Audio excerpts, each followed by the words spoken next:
নন্দীগ্রামের রেয়াপাড়ায় পুলিশের কাঁদানে গ্যাসের সেল এবং ব্যাপক লাঠিচার্জে আহত বন্ধ সমর্থনকারী বিজেপি কর্মীদের দেখতে নন্দীগ্রাম হাসপাতালে গেলেন বিরোধী দলনেতা শুভেন্দু অধিকারী।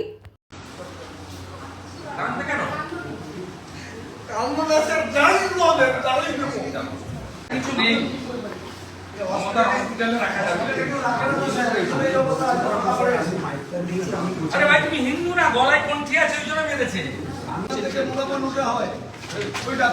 কোথাও কিছু নেই, শেষ করে দিয়েছে, জোর শেষ করে দিয়েছে। সমাবেশের যেখানে দাবি হয়েছিল তাদেরকে ছাত্র না, অভিভাবকরা, তাদেরকে প্রতিহত করার জন্য পুলিশ সচেতন নাগরিকরা ছিল। সেই ছাত্রকে কি আজকে পাঠানোর জন্য 70 বছরের প্রবীণা মমতা ব্যানার্জি ছাত্রী নন, আজকে কেন তিনি ওখানে এপাং ওপাং ঝপাং করতে গেছেন? ভুয়া ডক্টরেট জর্জিয়া ইউনিভার্সিটি, আর 36 বছরের ওর বাছুর ভাইপো ভুয়া এমবিএ।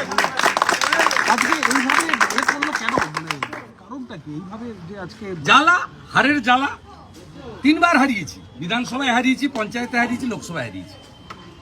উনি আসলো বলে হারিতে পারছি, না হলে পারছি না। হারিয়েছি, আবার হারাবো। আবার হারিয়ে প্রতিবাদ এই জ্বালা থেকে গুলি চলাটা বলে দিন একটু, গুলি চললো আজকে। আমি ছবি দিয়ে দিয়েছি। মানে যাবো হাটপাড়ায় তৃণমূলের গন্ডারা সরাসরি প্রিয়াঙ্কু পান্ডের গাড়িতে 7 রাউন্ড গুলি করেছে, তার ড্রাইভারের মাথায় গুলে। তাকে ভগবান বাঁচিয়ে দিয়েছে, ভগবান রামচন্দ্র বাঁচিয়ে দিয়েছে। আমি তো ছবি দিয়ে দিয়েছি, আইডেন্টিফাই। কৌস্তব বাগচিকেও তাড়া করা হলো। কোচবিহারের দুজন বিজেপি এখানে রেয়াপাড়া একটা ঠান্ডা জায়গা, জানেন এখানে কোনোদিন গোলমাল হয় না, না, এরা অশান্তি করে। কখনো গোলমাল হয় না। আরে সরকারি বাস যাচ্ছে, কেউ যাচ্ছে বললে, অনুরোধ করলে 10 মিনিট আটকে ছিল, বললো ছেড়ে দিত। যারা লিডারশিপ ছিল, প্রধান আছে, জেলা পরিষদ মেম্বার আছে, পঞ্চায়েত সমিতি সভাপতি আছে, মন্ডল সভাপতি, ওদের বললেই, অনুরোধ করলে এখানে পুলিশের সঙ্গে, সরকার প্রশাসনের সঙ্গে সবাই সম্পর্ক রেখেই চলে। এখানে রেয়াপাড়া অত্যন্ত শান্ত। যখন নন্দীগ্রামে জমি রক্ষার আন্দোলন হয়েছিল তখনও রেয়াপাড়ায় কিছু হয়নি। এই জায়গা বরাবর শান্ত জায়গা। এখানে গ্যাস ফাটিয়ে, লাঠি চালিয়ে আস্ফালন দেখাচ্ছে।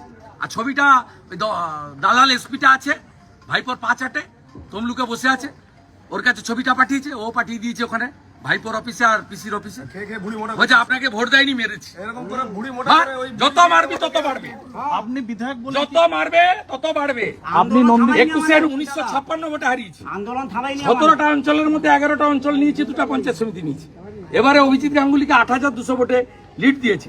এর পরের বিধানসভায় 25,000 ভোটে তৃণমূলকে হারাবো। আপনি বিধায়ক বলে নন্দীগ্রামে কি এইরকম ভাবে হ্যাঁ, মাঠে রাস্তায় নামতে দিইনি। এটাকে ফেললে হবে? এই পুলিশদের অবস্থা বাংলাদেশ পুলিশের থেকেও খারাপ হবে। দেখবেন এই অত্যাচারের জন্য এসব লোককে মারে, মহিলাদেরকে একে মারে, এরকম কেউ গতকাল পুলিশও আক্রান্ত, অসভ্য। গতকাল আক্রান্ত হয়েছে পুলিশও।